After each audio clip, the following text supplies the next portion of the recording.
Welcome to Chillin' 101. We hope this video helps. You start by collecting precise materials: sturdy cardstock, clear acetate for lenses, foam padding, elastic strap, and a sharp craft knife. Once done, print and align the 1:1 template. Cutting accurately reduces later gaps and misalignment. You will score each fold line and pre-fold mountain versus valley creases so panels lock cleanly.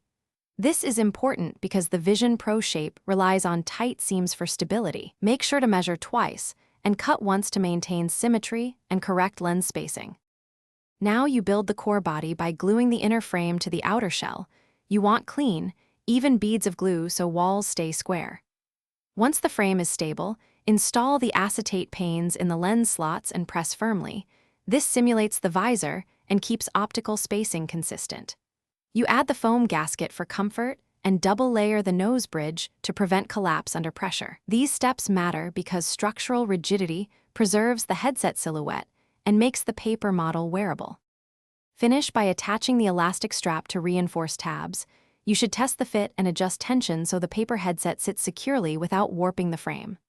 Once in place, trim interior light leaks and seal gaps with black paper strips or matte paint to mimic a visor and improve appearance. Add cosmetic covers and front trim for realism. If seams separate, press and reglue, clamp for 15-20 minutes. If acetate fogs, wipe with a microfiber cloth and allow full drying before retesting. Thanks for watching. Consider subscribing if we helped you.